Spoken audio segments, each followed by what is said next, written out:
Hey yo, it's the one, the only Coach FLO, just checking back in with everyone. And if you are new to the channel, consider yourself hitting that like, hitting that subscribe. Continue to share the channel with family, friends. Continue to share with social media platforms, TikTok, IG, Facebook, YouTube. And we want to just continue to drop comments. All right. Today, we're looking at, do you want to improve your credit score? Do your credit score sucks? Or you are struggling in debt? And I'm talking about credit card debt, all right? Because that's what's going on. If all these questions, or I should say answers to the questions are yes, this is the video for you. This is the video for you, just for you, all right? And if you know anyone else, share with them as well, all right? Drop some comments below. How can you improve your credit score? And these are the top ways that you can improve your credit score. Don't wait, start today, all right? And before you move forward, hit that thumbs up, hit that subscribe. All right, we're looking at credit score, and the range from credit score starts with 300 to 850. All right, a poor credit score is 300 to 579. All right, 300 to 579. A fair credit score is 580 to 669. A good credit score is 670 to 739, and an excellent credit score is 800 to 850. And so the past few years I've been working on getting my credit score to really good standard, and I've done a great job. Thank God I've done a great job of just doing my due diligence and these ways that you can apply. If you haven't started, do it today. Number one, never miss a date. Payment on time. All right, so never miss a payment. Never miss a payment or due date. All right, practical ways you can not miss any dates. Auto pay, bill alert, whatever reminder you need to set to pay whatever that credit card is, whatever that loan is, whatever that bill is. Set reminders. That's going to help you. That's going to help you a lot. Number two, keep that balance low. All right, never more than 30% of your credit limit. All right, they call it credit usage. So when you're using a credit card, you don't want to use no more than 30%. All right, you have to be mindful how you're using a credit card if you're going to use a credit card. All right, because definitely, some people say, "Oh, I don't use credit cards," but there is some things that credit is good for. All right, keep that balance low. Keep that balance low. All right, moving on to the next thing.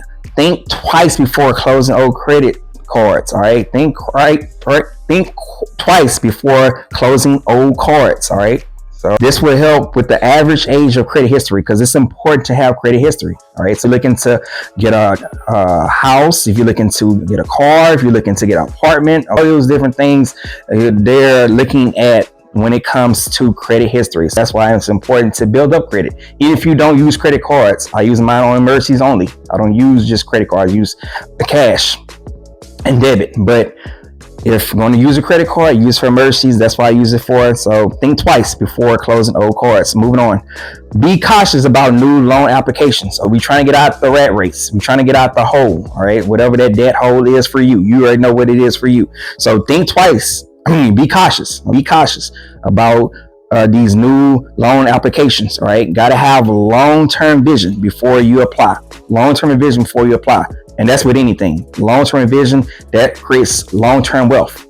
Definitely be cautious. All right. Just do your due diligence, do your homework. All right. Before you do any loan applications, any credit card applications, just think how this is going to impact me the next year, 3 years, 5 years, 10 years, all right, 15, 20 years down the road. Moving on.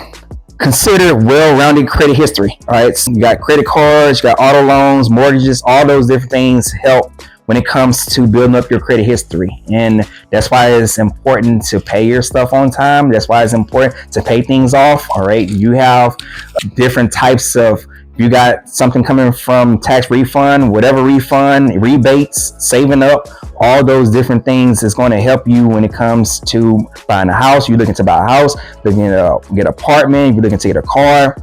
Build up your credit history and pay things on time. It's going to reflect a good standard with you as well. Moving to the next one, check your credit report regularly. All right, when you check your credit report regularly, it helps you to not overlook, because you can overlook past due accounts, you can overlook evidence of fraud, identity theft, you can overlook incorrect or account details. All those different things, you have to check your credit report regularly. So that's going to help you when you check on that, to see if there's some mistakes or there are some things that look kind of fishy. Look, okay, we need to make sure that this is not fraud, it's not identity theft, because identity theft happens every day.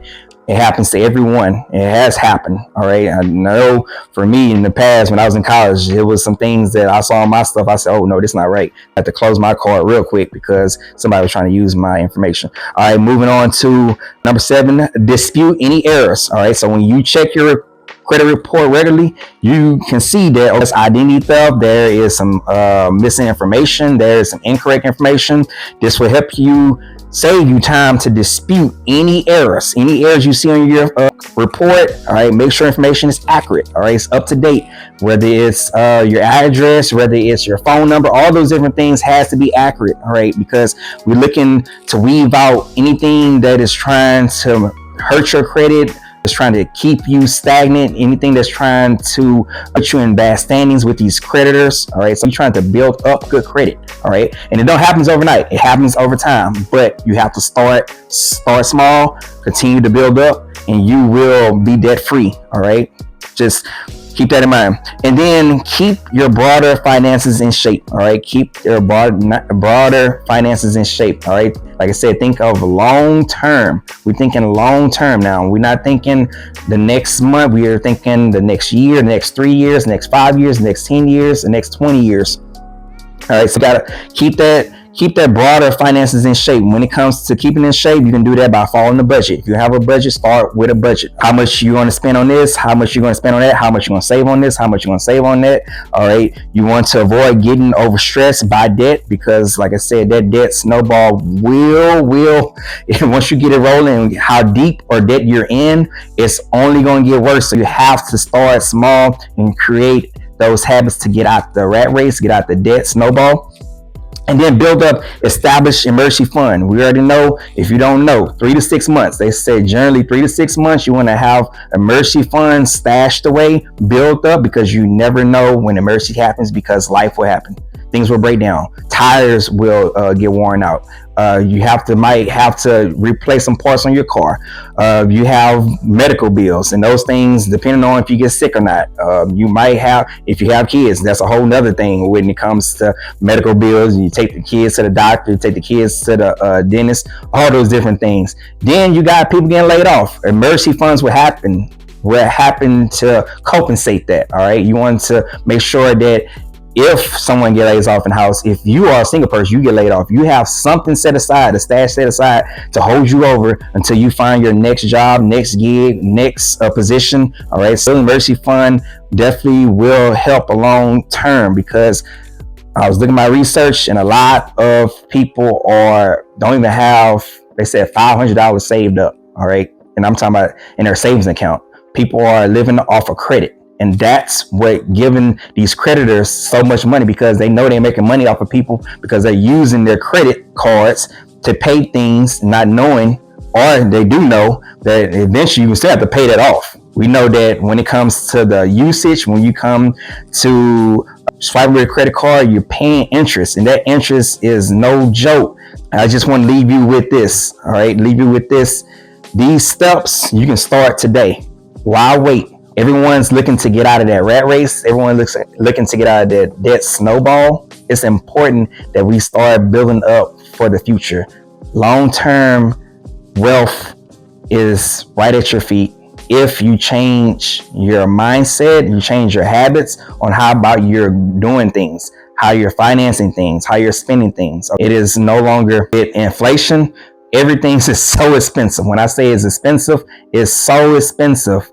And they know that the more once you consume, they're going to make money off of you. Now it's time for you to make money off of them. It's time for you to buy assets. No more liabilities. Less liabilities, more assets. Less stock, whether it's crypto, whether it's real estate. It's time to get more assets. Those assets are going to make you money. It's going to make your family money, and continue to just create generational wealth. We're looking to build up. All right, build up wealth. All right, wealth is not created overnight, it's created over time. And the more time you put in to make yourself more of an asset while you invest in yourself, the more time you put into your side hustle, more time you put into your business, you are taking that time back and you putting that time back in your pocket.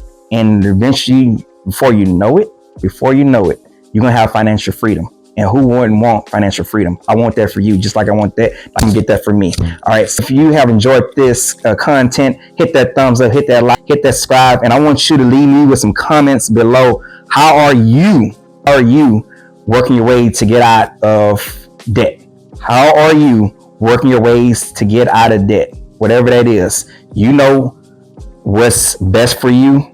You know what ways you can do. All right, so I'm just looking for positive comments, and I just appreciate everyone for stopping by, because there's more in store, and I'll see you in the next one. Peace.